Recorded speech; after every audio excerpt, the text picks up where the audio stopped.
O si usted encuentra un lugar donde vamos a estar, es capítulo 4, página 27, creo que es página 27, ¿ok? Y ahorita ahorita me ayudan para leer que si es posible, ¿ok? Entonces, vamos a continuar. Ok, dice el capítulo 4, ese es el título, aprenda a hablar con su padre, ¿ok? Entonces vamos a comenzar. Dice este capítulo, ¿cómo aprendemos a hablar con nuestro padre pidiéndole como un niño, creyendo como un niño e incluso jugando como un niño? Pedir como un niño. Hagamos un rápido análisis de cómo piden los niños. ¿Qué piden ellos? De todo y cualquier cosa. Si se enteraran de Disneylandia, quieren ir allí mañana. ¿Qué tan frecuente piden los niños? Repetidas veces, una y otra vez. Nos desgastan, a veces cedemos solamente para callarlos. ¿Cómo piden los niños? Sin malicia.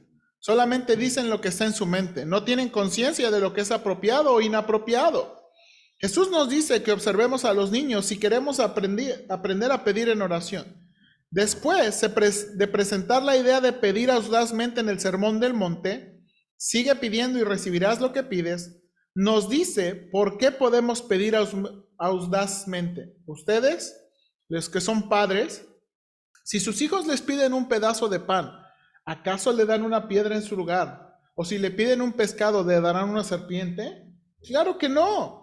Así que si ustedes, gente pecadora, saben dar buenos regalos a sus hijos, cuanto más su Padre Celestial dará buenos regalos a quienes les piden. Cuando nuestro hijo John tenía 6 meses, extendió su mano, señaló hacia donde estaba la mantequilla y dijo, Kia. Nosotros no dijimos, John, tienes que decir por favor. No se dice Kia, sino mantequilla. Además, hay una orientación hacia el ego que si no se le presta atención arruinará tu vida. Kia fue la primera palabra de nuestro hijo, por lo que nos reímos y le dimos mantequilla. Kim recibió su primera computadora de habla cuando tenía 5 años. La llevamos a la playa de Nueva Jersey para las vacaciones. Le explicamos a Kim las teclas y esperamos. Pausa, le recuerdo, Kim es la hija que tiene autismo, ¿verdad? Kim es su hija que tiene autismo. Dice, ella se inclinó y presionó la tecla que tenía los arcos dorados de McDonald's. La voz electrónica cobró vida y dijo, McDonald's. Eran las 2 de la tarde y acabamos de almorzar. Lo dejamos todo, entramos al auto de un salto con Kim, deprisa condujimos a McDonald's y le compramos a Kim una hamburguesa y una bebida gaseosa. Estábamos entusiasmados. No tardó mucho para que Kim estuviera pidiendo toda su comida en McDonald's. Ella se pone particularmente contenta si mamá no está por allí y puede pedir papas fritas. Si nosotros, padres terrenales, con todo nuestro quebrantamiento, le damos a nuestros hijos buenos regalos, ¿no nos dará aún más nuestro Padre Celestial? Los pedidos de nuestros hijos, sin importar lo triviales que sean, nos llegan al corazón. Dios siente lo mismo. Creer como un niño. Lo segundo que tenemos que hacer para aprender a orar es creer como un niño. Los niños confían absolutamente en el amor y el poder de sus padres. Confían instintivamente. Creen que sus padres quieren hacerles bien. Si usted sabe que su padre lo ama y lo protege, eso llena su mundo de posibilidades. Usted solamente habla sin cesar de lo que hay en su corazón. En el mundo de la oración es igual. Si usted aprende a orar, aprende a volver a soñar. Digo volver porque cada niño sueña y espera de manera natural. Aprender a orar es entrar en el mundo de un niño donde todas las cosas son posibles. Los niños pequeños no pueden imaginar que sus padres finalmente no dirán que sí. Saben que si siguen insistiendo, ellos finalmente cederán. La fe característica de un niño impulsa esa persistencia. Dice aquí un cuadro, no se sienta avergonzado por lo necesitado que está su corazón y por cuánto necesita clamar por gracia. Solamente comience a orar. Dice, no obstante, a medida que nos hacemos mayores, nos volvemos menos ingenuos y más cínicos. La decepción y las promesas rotas son la norma en lugar de la esperanza y los sueños. Nuestra fe como de niños muere 1000 pequeñas muertes. Jesús nos anima a creer como niños pequeños al contar historias de adultos que actuaron como niños. La parábola de la viuda insistente que no aceptó un no como respuesta de un juez injusto, ¿se acuerda? La parábola acerca del hombre que molesta repetidamente a su vecino para que le preste 3 panes para un amigo que llegó a medianoche. En la ocasión inusual en que Jesús se encuentra con un adulto que cree como un niño, se emociona y dice, pongan atención a esta persona, miren cómo cree. Hace eso solamente 2 veces. En ambas oportunidades la persona era gentil y no pertenecía a la comunidad judía. ¿Se acuerda quiénes son? A ver, antes de comenzar, ¿se acuerda quiénes son? Sí. ¿Quiénes son las 2 personas que el Señor Jesús se asombró al ver la fe de ellos? ¿Hermano Ortega? Ok, el centurión. Ok, la señora Sirofenicia.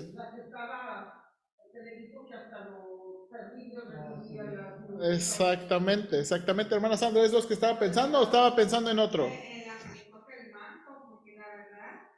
Ok, bueno, pero bueno, yo creo que fue algo muy tremendo, pero no dice, o sea, no dice que el Señor se asombró. O sea, esto es muy interesante, ¿verdad? O sea, bueno, a la mejor, pero no dice el texto. ¿Ok? Ok, ahora, vamos a leer. Ok, y aquí lo dice. Aquí lo que dice. La primera es un oficial romano, un centurión que tiene tanta confianza en la capacidad de Jesús para sanar a su siervo paralítico, que le pide a Jesús que lo sane sin siquiera visitar su casa. Le dice a Jesús, tan solo pronuncia la palabra desde donde estás y mi siervo sanará. Eso está en Lucas 7:7. Jesús se queda atónito, se dirige a la multitud que lo sigue y dice, les digo, no he visto una fe como esta en todo Israel. La segunda es una mujer cananea cuya hija está poseída por un demonio. Aunque Jesús la reprende, ella insiste. Jesús se maravilla de su fe y le da un segundo Oscar de la gran fe. Apreciada tu mujer, tu fe es grande, se te concede lo que pides. En el último capítulo vimos que creer el evangelio, saber que Dios nos acepta en Jesús, nos ayuda a acudir a Él con nuestro lío. Ahora vemos que el evangelio también nos libera para pedir lo que hay en nuestro corazón. Aprender a jugar otra vez. Además de pedir y creer como un niño, aprender a orar implica sorprendentemente aprender a jugar otra vez. ¿Cómo juegan los niños pequeños? Si le pregunta a un padre o una madre cuánto tiempo permanece en una tarea a un niño de 1 año, él o ella solamente sonríe. Si necesita saberlo, varía entre 3 segundos y 3 minutos. No es mucho tiempo y tampoco es particularmente organizado. ¿Cómo puede eso enseñarnos a orar? Piénselo por 1 minuto. ¿Cómo estructuramos nuestras conversaciones de adultos? Cuando empezamos a hablar, voy a hablar con el hermano Ortega y le voy a decir, le voy a 3 cosas, hermano. Hermano Ortega, quiero hablar con usted y le voy a decir 3. ¿Hacemos eso? No. Bueno, hay algunos que sí. Pero bueno, el chiste es que no lo organizamos. Dice el hermano, no lo hacemos. Especialmente cuando hablamos con los viejos amigos, la conversación salta de un tema al otro. Tiene una característica divertida, errante, como cuando se juega. ¿Por qué nuestro tiempo de oración tendría que ser ser distinto? Después de todo, Dios es una persona. Incluso la oración del apóstol Pablo en Efesios tiene una característica parecida al juego. Comienza a orar diciendo, no he dejado de dar gracias por ustedes. Los recuerdo constantemente en mis oraciones y le pido a Dios, el glorioso Padre de nuestro Señor Jesucristo, que les dé sabiduría espiritual. Continúa orando en varios versículos, pero no se puede estar seguro de dónde se detiene. Comienza a orar otra vez al principio del capítulo 3. Cuando pienso en todo esto, yo, Pablo, prisionero de Cristo Jesús, por el bien de ustedes los gentiles, Pero tan pronto como mencionan los gentiles, aparentemente se distrae y deja de orar. Finalmente reanuda su oración otra vez en 3:14. Cuando pienso en todo esto, caigo de rodillas y elevo una oración al Padre. La oración de Pablo carece de enfoque. Es una oración clásica de alguien con trastorno por déficit de atención. Comienza a orar, se interrumpe a sí mismo, comienza a orar otra vez, se distrae y luego finalmente termina su oración. Ok, ¿había notado eso de Efesios? El capítulo 1 comienza, y es cierto, ¿verdad? El camino del Señor, dale sajá y dale. Recuerda, pide 3 cosas, Señor, que sean capaces de comprender el llamamiento, que sean capaces de comprender las riquezas y que sean capaces de comprender el poder disponible. Y después dice, pero vosotros estaban muertos en vuestros delitos y pecados. Y termina todo el capítulo, y luego el capítulo 3, ¿verdad? Dice, bueno. Entonces, es muy interesante. Ahora, probablemente todo quería ser una oración, pero entre la oración está hablando de ciertas cosas importantes. Ahora, bueno, eso es lo que está diciendo el hermano. Y a veces, ok, y bueno, aquí creo que hay que tener un equilibrio. No significa que no podemos seguir un patrón, ¿verdad? Yo creo que para eso nos dio el Padre Nuestro y lo estudiamos a ver, ¿verdad? Recuerde, el Padre Nuestro, ¿cuántas peticiones hay en el Padre Nuestro? 6 peticiones. Que guían nuestro pensamiento y dirigen nuestro pensamiento. Y a veces, hermanos, venimos tan abrumados que tener una guía es importante. El Padre Nuestro. También, creo que, por ejemplo, no sé si están usando la guía de McChain, pero los que estamos usando la guía de McChain ya llegamos a Nehemías, y el capítulo 1 tiene una buena guía de oración, ¿verdad? Nehemías, hay varios elementos que uno puede seguir de Nehemías. ¿Okay? Ahora, pero no significa, y aquí viene lo que, recuerde que a los seres humanos nos gusta ser extremistas. O siempre una guía o siempre desordenados. Siempre así, no, tengo que orar. Ay, no, Señor. No, ¿cómo voy a empezar a pedir si no te he dado gracias? Primero déjame darte gracias. ¿Le ha pasado? Ok, le ha tocado, por ejemplo, un amigo me decía de broma, pero creo que tiene cierta verdad, ¿verdad? Ya empezamos a comer y no oramos. Y él decía, al final estamos más agradecidos. Ahora, hermanos, ¿cuántos de nosotros realmente oramos al final? Ahora, pero yo creo que no tiene nada de malo. Ahora, no tiene nada de malo. Y eso es lo que nos está... ¿Se acuerda cuando vimos el Padre Nuestro? Eso es lo que necesitamos. Necesitamos que nuestra oración no sea mecánica ni religiosa en el sentido de que... y no oramos hermanos, no oramos ahorita por el pan.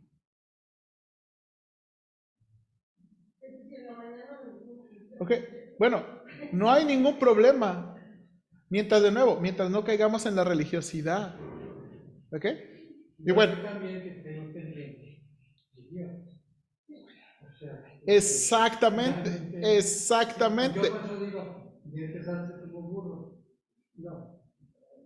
Ok, y exactamente, porque lo importante es eso, reconocer al Señor. O sea, lo importante es la persona de Dios, no ser religiosamente correctos. A veces ya empezamos, y luego, nos a nosotros, no nos pudo comer.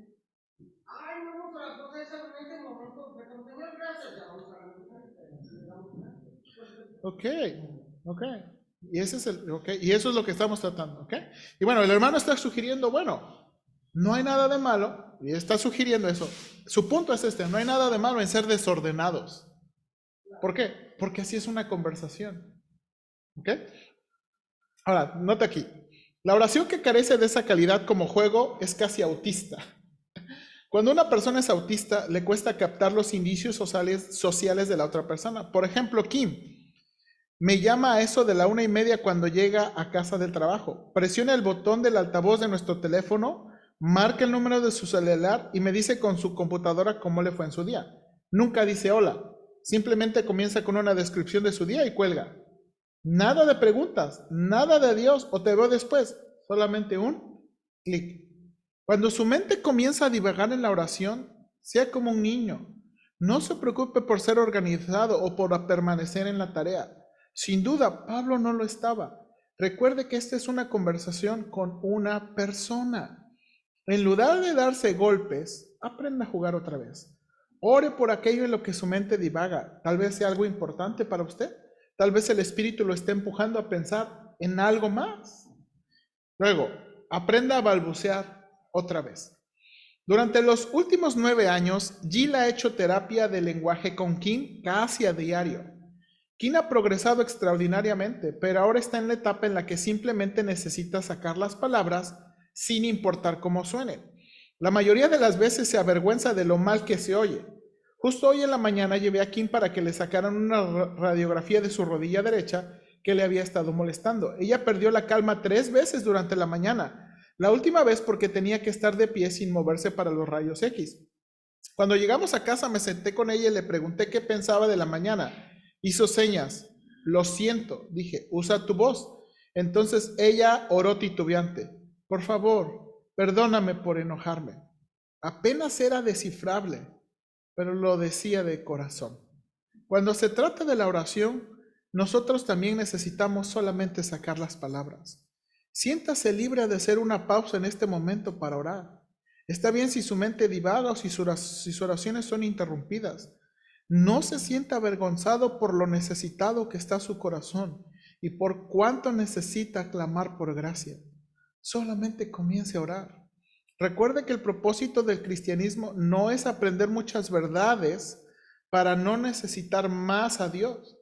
No aprendemos que es Dios en lo abstracto. Él nos involucra en su vida. Llegue a ser como un niño, pida, crea y sí, incluso juegue. Cuando usted deja de tratar de ser adulto y de corregirse, la oración simplemente fluye porque Dios ha hecho algo extraordinario. Él le ha dado una nueva voz, es la de Él. Dios ha reemplazado su antena de oración muy dañada con una nueva, el Espíritu. Él está orando dentro de usted. Pablo no dijo que el Espíritu pone en nosotros el corazón de Jesús que ora. Dios envió el Espíritu de su Hijo a nuestro corazón, el cual nos impulsa a exclamar, Abba, Padre. Descubrirá que su corazón encaja con el de Dios. Descubrirá que la oración es un banquete. A medida que se despoja del desorden en su corazón y en su mente, es fácil estar quieto en la presencia de Dios. Será capaz de decir como David, me ha calmado y aquietado, como un niño destetado que ya no llora por la leche de su madre. Qué tremendo versículo, ¿verdad? Salmo 131, 2. Ok, pausa aquí. ¿Qué piensa de las sugerencias del hermano Miller?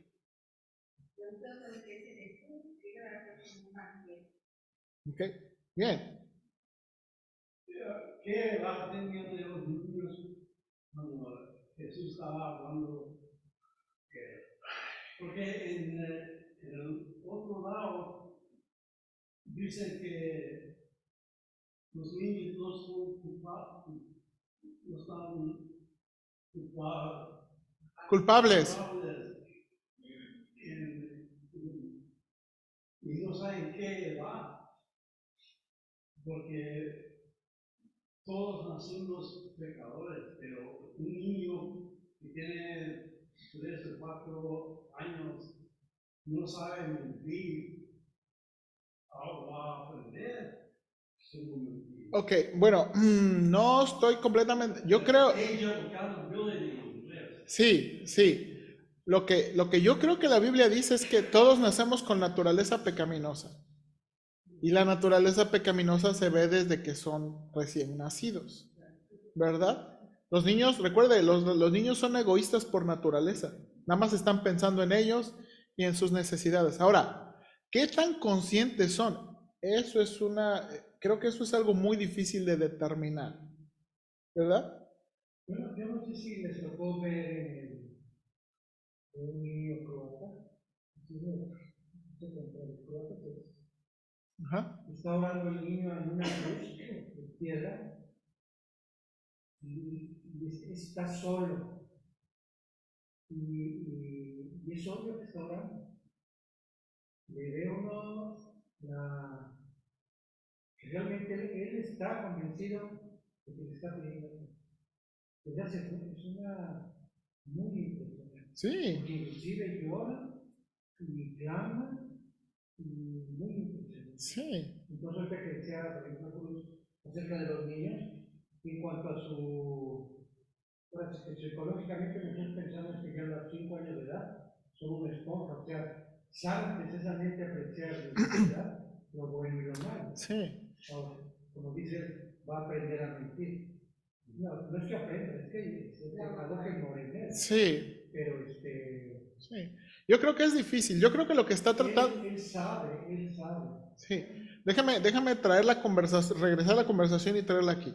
Creo que el punto del hermano Miller no es tanto decidir sobre su culpabilidad o voluntad, sino simplemente como, de nuevo, lo está usando como un ejemplo de, o sea, el Señor los usó como una comparación y no está queriendo ser una comparación exhaustiva. Simplemente está diciendo, tengan una fe como ellos. Y lo que está diciendo, los niños dicen lo que está en su corazón. Hermanos, no se detienen. O sea, los niños no se detienen. O sea, así lo que traen, pácatelas. Y luego uno se hace como papá, trágame tierra, ¿por qué dijo eso? Bueno, la segunda cosa dice el hermano, dicen lo que está en su corazón. Luego, son persistentes. O sea, los niños no se rinden a la primera de, no, papá, no, papá, no, papá, ay, bueno, pues. Dice, son persistentes porque saben que si presionan puede ser posible.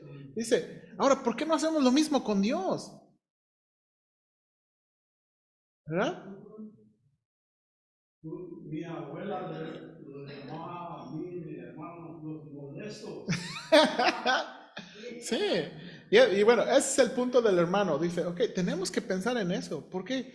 Porque el Señor los está usando como un buen ejemplo de oración y de fe. ¿Verdad? Entonces, bueno, es un buen punto. Ok.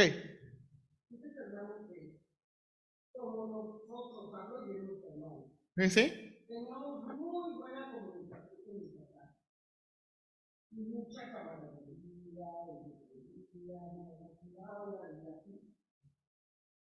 como que Dios se me facilitó siempre comunicarme con Dios porque le hablaba igual que como a mi papá.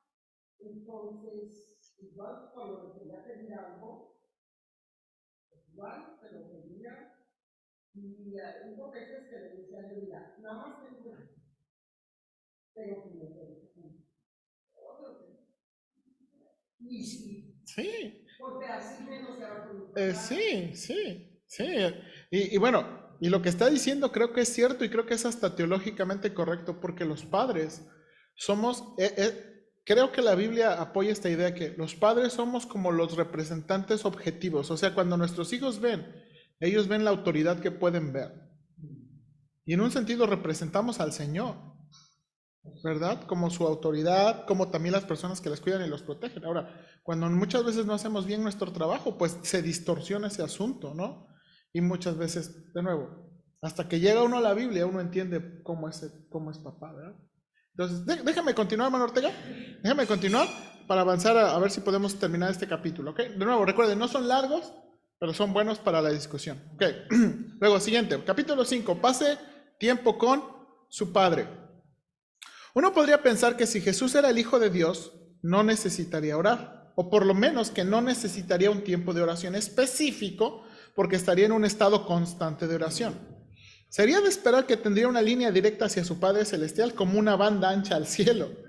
Pensaría que Jesús, al menos, podría hacer un mejor trabajo de dejar de prestarle atención al ruido del mundo. No obstante, sorprendentemente, parece que Jesús necesitaba tiempo con Dios, tanto como nosotros. El primer día de su ministerio público, Jesús enseña en la sinagoga de Capernaum en el día de descanso. Vea Marcos 1, 21 al 39. Mientras la audiencia se maravilla por su autoridad, un hombre poseído por un demonio grita, yo sé quién eres, el santo de Dios. Jesús reprende al demonio enérgicamente y lo expulsa sin esfuerzo. La multitud queda atónita. Después del servicio en la sinagoga, Jesús regresa a la casa de Pedro para la comida del día de descanso y se entera que la suegra de Pedro está en cama con fiebre. Jesús la toma de la mano y la sana instantáneamente. Ella se levanta y prepara el almuerzo. Las noticias de la sanidad y el exorcismo circulan rápidamente por la ciudad costera de Capernaum. No obstante, la tradición de los ancianos no permite la sanidad en el día de descanso, a menos que se trate de una amenaza para la vida, por lo que el pueblo espera hasta la noche. Marcos nos cuenta que tan pronto como el sol se puso, el pueblo entero se juntó en la puerta para mirar. Es fácil imaginar la calle frente a su casa iluminada por el suave resplandor de cientos de tintilantes lámparas de aceite. Jesús sana hasta entrada la noche. Esta es la razón por la que vino. Se supone que no debe haber niños mudos, esposas abandonadas o jefes desconsiderados.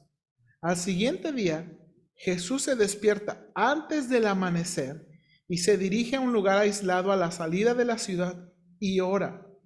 Está ausente tanto tiempo que las multitudes se vuelven a reunir, causando que los discípulos salgan a buscarlo. Cuando Pedro lo encuentra, le dice a Jesús: todos te están buscando. Es un día extraordinario, la noche y la mañana del primer día de una nueva creación. El nuevo Adán elimina la maldición y destruye la maldad. Los demonios y la enfermedad huyen en presencia de la vida. Aslan está en marcha. ¿Sí estoy leyendo bien? ¿Sí, verdad? Ahora, mire lo que dice. Si usted sabe que al igual que Jesús no puede vivir la vida por su cuenta, entonces la oración tiene mucho sentido. ¿Por qué necesitaba orar Jesús? ¿Por qué ora Jesús en la mañana en un lugar desolado donde no se le puede interrumpir? Su vida ofrece 3 pistas. Pista número 1, su identidad. Siempre que comienza a hablar de su relación con su Padre Celestial, Jesús llega a ser como un niño pequeño, un niño muy dependiente. El Hijo no puede hacer nada por su propia cuenta. Juan 5:19. Yo no puedo hacer nada por mi propia cuenta. Juan 5:30. Yo no hago nada por mi cuenta, sino que digo únicamente lo que el Padre me enseñó. Juan 8:28. El Padre quien me envió, me ha ordenado qué decir y cómo decirlo. Juan 12:49. Solamente un niño diría: solo hago lo que veo que hace mi Padre. Cuando Jesús nos dice que seamos como niños pequeños, no nos está diciendo que hagamos algo que Él no esté haciendo ya. Jesús es sin duda alguna el ser humano más dependiente que haya vivido. Debido a que Él no puede vivir la vida por su propia cuenta, ora y ora y ora. Lucas nos dice que Jesús se alejaba al desierto para orar. Cuando Jesús nos dice: separado de mí no pueden hacer nada, nos está invitando a su vida de dependencia, viva de su Padre Celestial. Cuando Jesús nos dice que creamos, no nos está pidiendo que desarrollemos un poco de energía espiritual. Nos dice que nos demos cuenta que Él, al igual que Él, no tenemos los recursos para vivir la vida. Cuando usted sabe, al igual que Jesús, que no puede vivir la oración por su cuenta, la oración tiene mucho sentido. No obstante, es aún más profundo que eso. Jesús se define a sí mismo solamente por medio de su relación con su Padre Celestial. Adán y Eva comenzaron su búsqueda de identidad personal después de la caída. Solamente después de que actuaron independientemente de Dios fue que tuvieron una sensación del yo separado. Debido a que Jesús no tiene un sentido del yo separado, no tiene una crisis de identidad, no tiene ansiedad. Por consiguiente, Él no trata de encontrarse a sí mismo. Él se conoce a sí mismo solamente en una relación con su Padre. No puede concebirse a sí mismo como fuera de esa relación. Imagínense preguntándole a Jesús cómo está. Él diría: mi Padre y yo estamos muy bien. Él me ha dado todo lo que necesito hoy. Usted respondería: me alegra que tu Padre esté bien, pero enfoquémonos solamente en ti por un minuto. Jesús, ¿cómo estás tú? Jesús lo miraría raro, como si estuviera hablando de un idioma extranjero. La pregunta no tiene sentido. Él simplemente no puede responder la pregunta ¿cómo estás tú?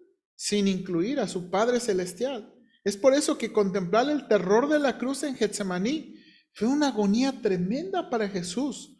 Nunca había experimentado un momento en el que no estuviera en comunión con su Padre. La angustia de Jesús es lo normal para nosotros. Su vida de oración es una expresión de su relación con su Padre.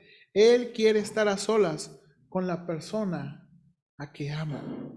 Pista número 2, su enfoque en una sola persona. Cuando Jesús interactúa con la gente, limita su enfoque a una sola persona. Cuando encuentra a un cojo en el estanque de Betesda, primero ve una multitud, luego lo ve solamente él. En medio de una multitud de enfermos, ciegos, cojos, paralíticos, Jesús lo vio. Cuando Jesús está con alguien, esa persona es la única en la habitación. Jesús disminuye la velocidad y se concentra en una persona a la vez. La forma en que ama a la gente es idéntica a la forma en que ora a su Padre. Este enfoque en una sola persona es la manera en que funciona el amor. El amor se encarna al disminuir la velocidad y enfocarse solamente en el ser amado. No amamos en general, amamos a una persona a la vez. Pienso en esto casi cada mañana cuando me arrodillo frente a Kim y le ato sus botas de trabajo enlodadas. Es un servicio diario de lavado de pies para mi alma. Pista número 3. Su humanidad limitada. La implicación del enfoque de Jesús en una sola persona es que el Jesús completamente humano no es bueno para hacer 1000 cosas a la vez.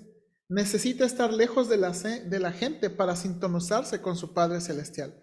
En teoría, Jesús podría haberse concentrado en su Padre mientras sanaba a la gente. Podría haber usado su deidad para protegerse a sí mismo de la lentitud e ineficiencia de la vida. Cuando la mujer que sangraba lo interrumpe en el camino a la casa de Jairo, Jesús podría haberla sanado sin detenerse para conectarse con ella como persona. Sin embargo, no lo hace.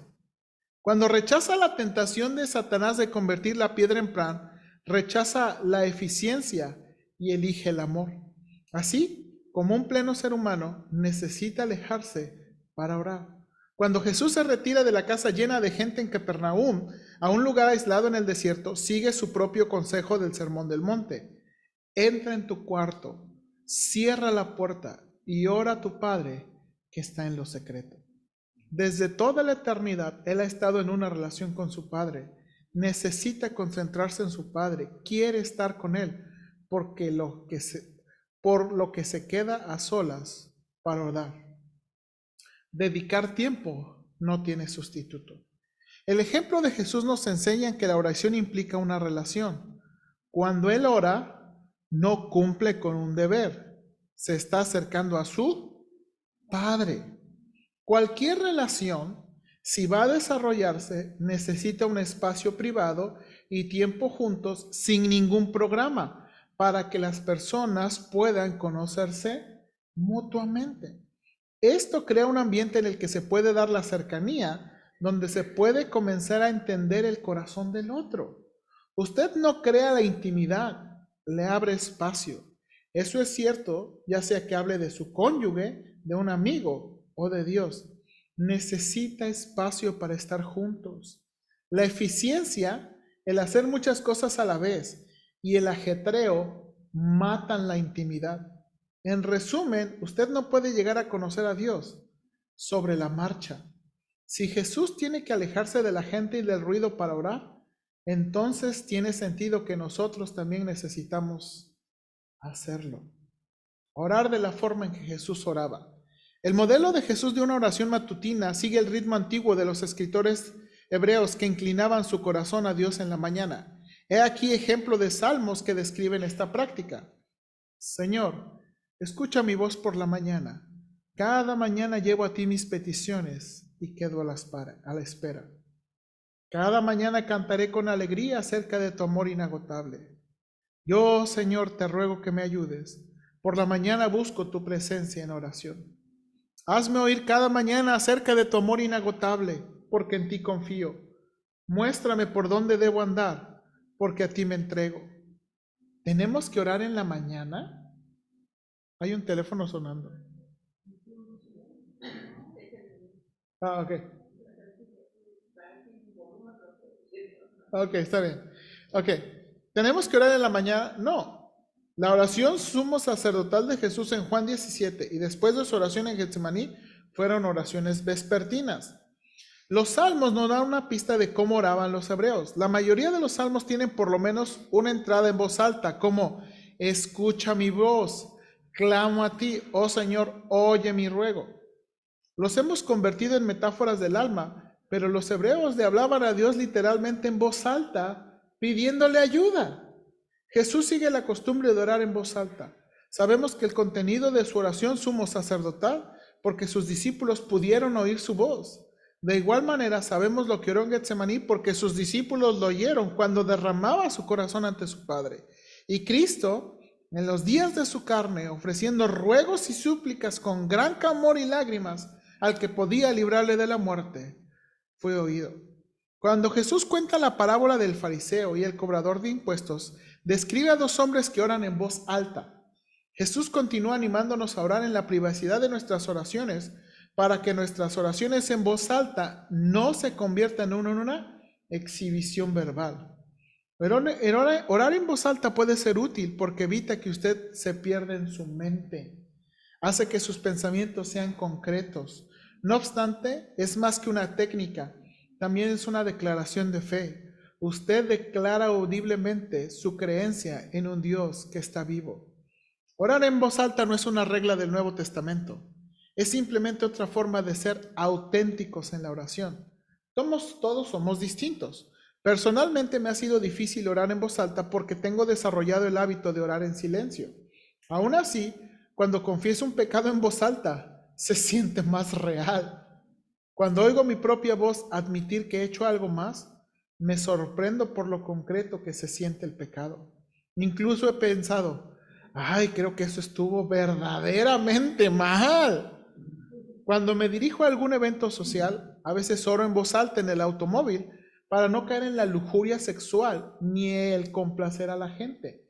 Eso me ayuda a estar mucho más consciente de mi necesidad. Mis oraciones llegan a ser más serias. Vencer las objeciones. No importa cuándo ni cómo oremos.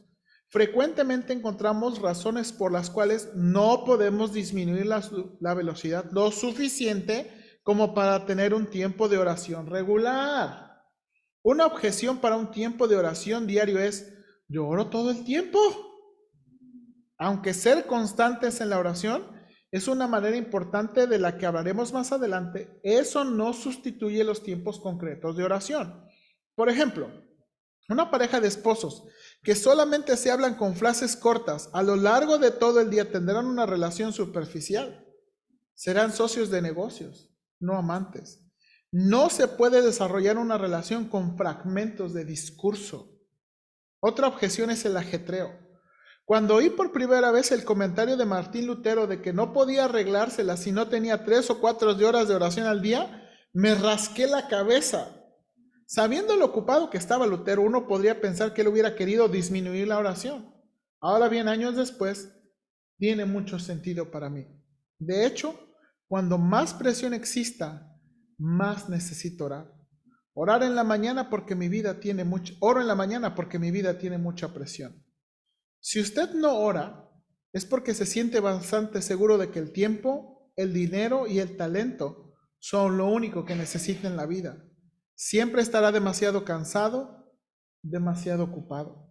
No obstante, si al igual que Jesús usted se da cuenta que no puede vivir la vida por su cuenta, entonces independientemente de lo ocupado o cansado que esté, encontrará tiempo para orar. El tiempo en la oración lo hace aún más dependiente de Dios porque no tiene tanto tiempo para terminar las cosas. Cada minuto dedicado a la oración es un minuto menos en el que podría hacer algo productivo. Así que el acto de orar significa que tendrá que depender aún más de Dios. De pasitos. Cuando se trata de pasar tiempo con Dios, de pasitos. No se impongan metas imposibles para luego fracasar. Si puede recordar un tiempo en su vida en el que tuvo una grandiosa media hora de oración, no haga de eso un estándar. Comience lentamente. Dé un pasito de 5 minutos. No hay ninguna manera en particular de hacerlo.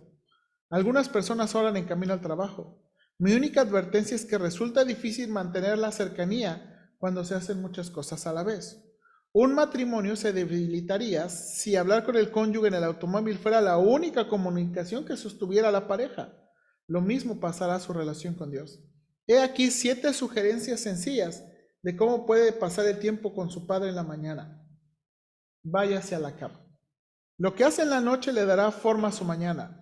La noción hebrea de un día como la noche y la mañana le ayudará a planificar la oración. Si quiere orar en la mañana, entonces planifique su noche de manera que no se quede despierto hasta muy tarde. La noche y la mañana están conectadas. Señor, mira, mañana estoy bien cansado, pero mañana voy a orar temprano. Pero mira, ahorita voy a verme una película hasta las 12. Para poderme dormir. Es muy sencilla, ¿no? Levántese. Orar en la cama es maravilloso. De hecho, mientras más ore fuera de la cama, más orará en la cama. Sin embargo, nunca desarrollará un tiempo de oración en la mañana en la cama. Algunos de mis tiempos de oración más ricos son en la noche. Me despierto orando. No obstante, esos tiempos de oración solamente comenzaron a surgir porque me levantaba de la cama para orar. Despiértese. Tal vez necesite hacer un café primero o ducharse. Consiga un lugar tranquilo. Tal vez una habitación, una silla o un lugar con una vista agradable. O tal vez le vaya mejor si sale a caminar. Asegúrese de que nadie puede interrumpirlo. Póngase cómodo. No sienta que tiene que orar de rodillas. Por años se me obstaculizaba orar porque me sentía muy incómodo orando de rodillas. Arranque. Comience con solamente 5 minutos. Comience con una pequeña meta que pueda alcanzar, en lugar de algo heroico. Rápidamente se dará cuenta que el tiempo vuela. Continúe. La persistencia es más importante que el lapso de tiempo. Si ora 5 minutos al día, entonces ese lapso aumentará lentamente. Levantará la cabeza y descubrirá que han pasado 20 minutos.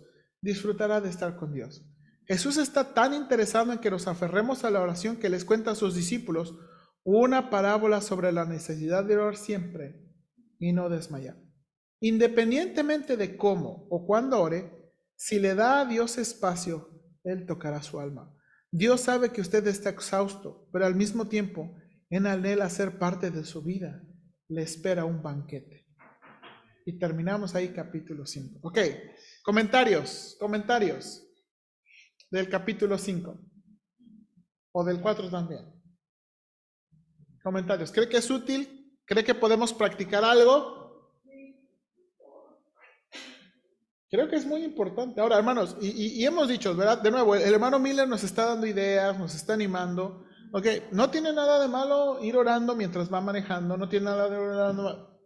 Pero sin duda lo que dice es cierto.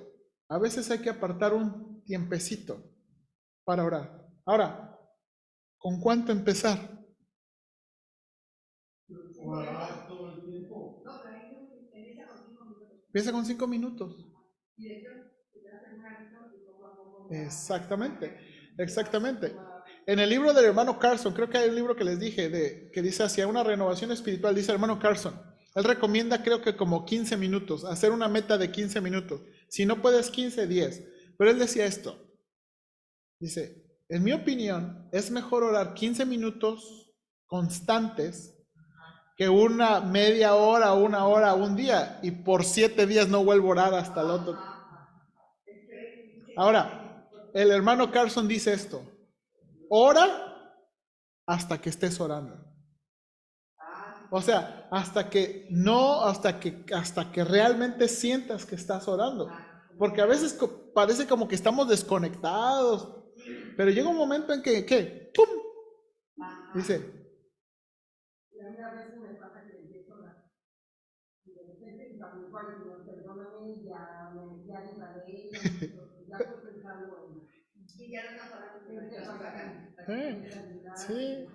Sí. Ahora, por eso dice el hermano, y aquí da buenas sugerencias. Orar en voz alta, hermanos, por lo menos a mí. Por ejemplo, yo no oro de rodillas porque me duelen las rodillas y porque me da sueño. No sé si, o sea, yo sé que a ustedes, a lo mejor a algunos sí les gusta orar, pero a mí me da sueño. Yo, por ejemplo, me arrodillo y pues, vámonos.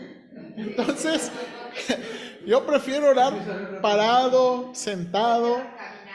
Y la verdad, para mí, lo que me ha funcionado a mí es orar en voz alta. O sea, escucharme a mí mismo evita que empiece a pensar. Y hermanos, cuando he estado demasiado, o sea, que mi mente parece que está gritando mis pensamientos, lo que hago es comienzo a escribir mi oración. O sea, agarro una libreta o en la computadora y comienzo a escribir mi oración. Porque a veces, en verdad, parece que mis pensamientos me están gritando, o sea, de verdad, los pendientes y todo eso, es como que ya cállate, ¿verdad? Bueno, y lo que me debe estar bien. Entonces, pero bueno, es buen consejo que da, ¿ok? ¿Algún comentario, una observación? Ya estamos terminando. Hermana Amanda.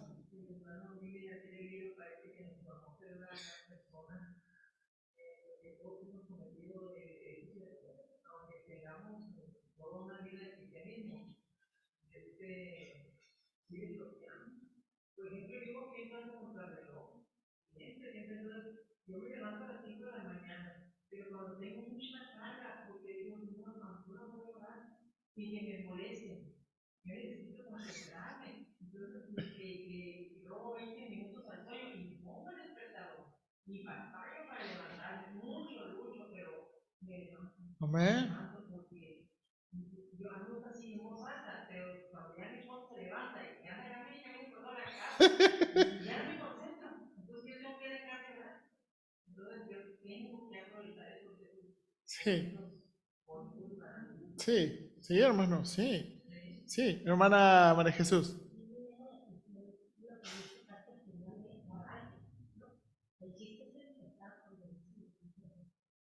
Es algo que ya es una actividad física o otra cosa, también batallamos para regresar.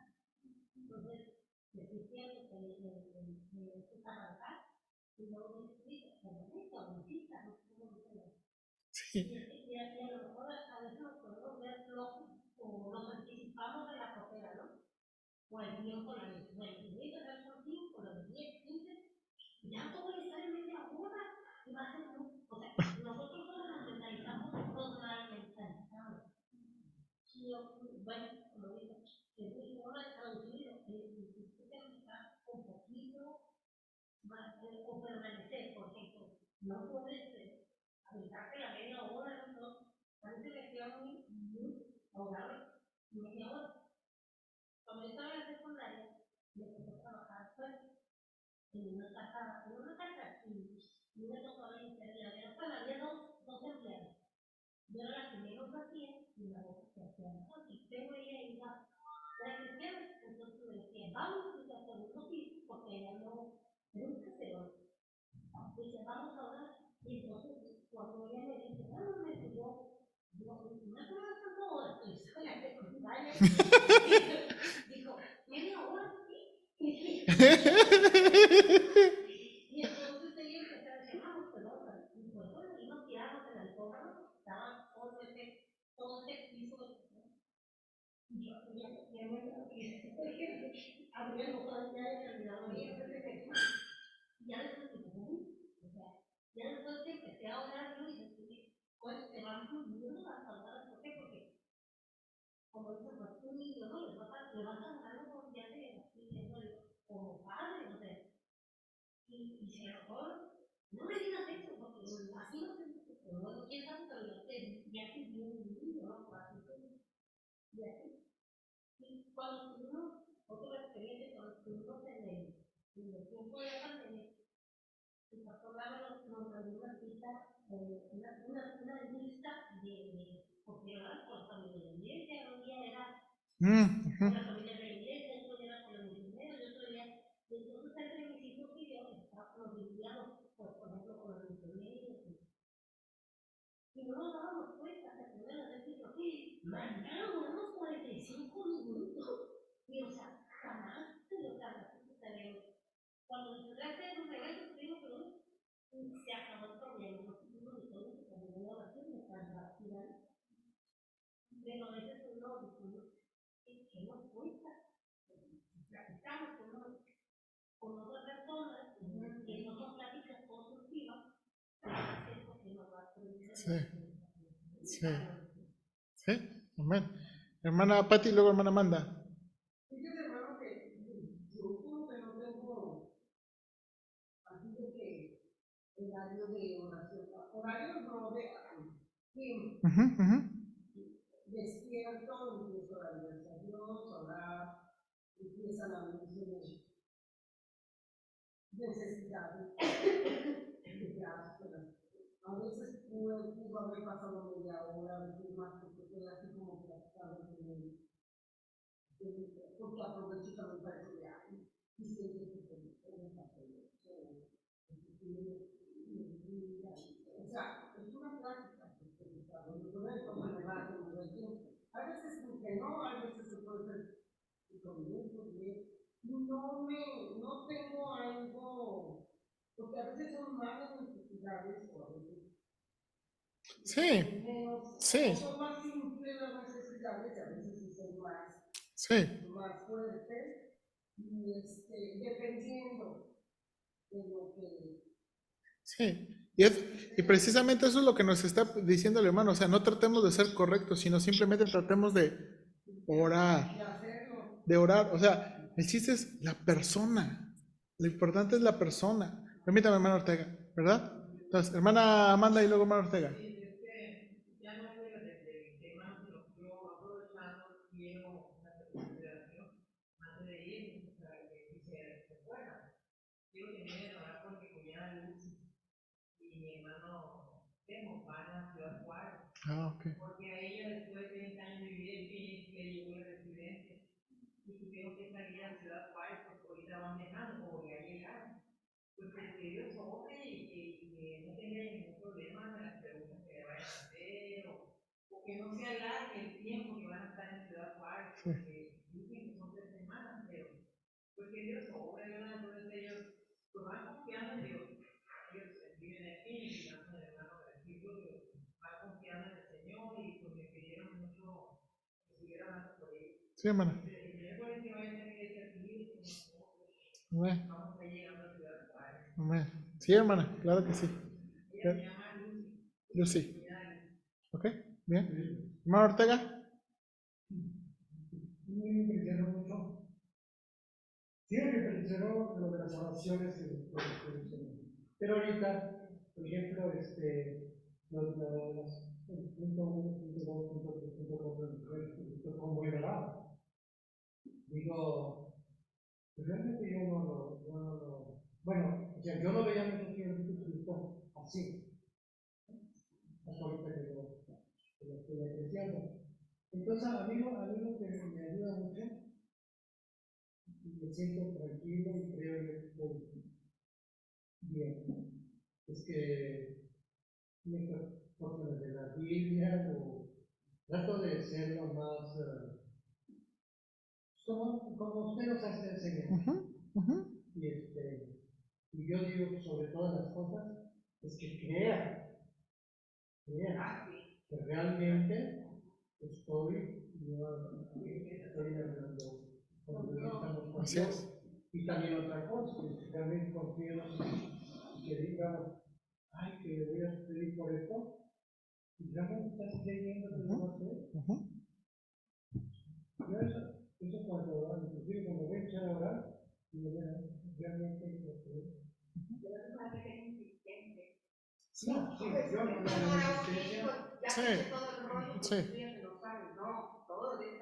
pero yo creo que insistente se refiere, por ejemplo, a una enfermedad, alguna necesidad o algo así. Pero yo digo que toda la vida vamos a estar en la necesidad. Toda la vida, yo no creo que eso sea Dios. Yo a veces es lo que a veces pienso de nuestro cristianismo. ¿Realmente creen que Dios quiere que estemos en esta situación? O sea, yo creo, bueno, yo lo que creo es que Dios quiere que seamos siempre dependientes. Es lo que yo le digo de ¿Sí? la cuestión. Ese es el punto, o sea, sí. ser siempre dependiente. Sí, pero cuando, por ejemplo, yo lo de la viuda y todo eso está bien. Pero yo digo, que todo el tiempo tenemos que estar en la quinta pregunta para que estemos en esa situación de oración. No, No, pero depende. Es que depende de cada vida. Entonces yo digo, simplemente orar. Depende. Hay Sí. misioneros, bueno, yo he sabido de misioneros que sí están en la quinta pregunta. Claro. Ya, y modo. Simplemente basta orar. Pero muchas veces cuando vienen a él. Sí, o sea, sí. Ahora, pues no hay que generalizar. Ok, terminamos con Rosita, porque ya nos pasamos 5 minutos. Cuando estaba preparando así los temas de mi clase y toda la pues dije que iba a preguntarle a algunas hermanas que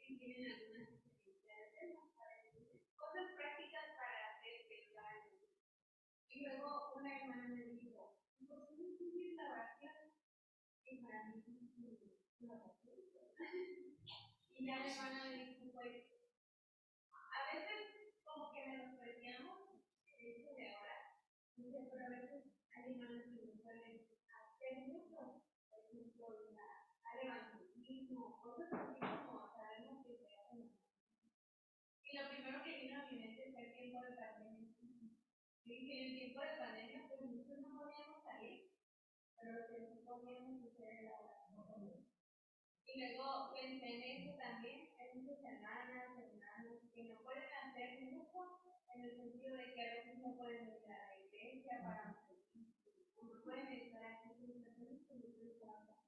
Pues es cierto, a veces lo vemos como pues orar y solamente por los alimentos, porque no se la pero creo que tenemos que ir del libro y así cuando estaba presentando con la gente, me puse a pensar y meditar mucho en eso, como realmente es importante orar y es algo que probablemente nos van a hacer y nosotros van a orar, pero no significa que porque hagamos no vamos a orar. Y eso a mí me puso a pensar mucho como qué tanto tiempo de calidad luego se invirtiendo en orar. Es porque puede ser que invierta también muchísimo tiempo, pero que no sea un tiempo de calidad, un tiempo realmente concentrada y así.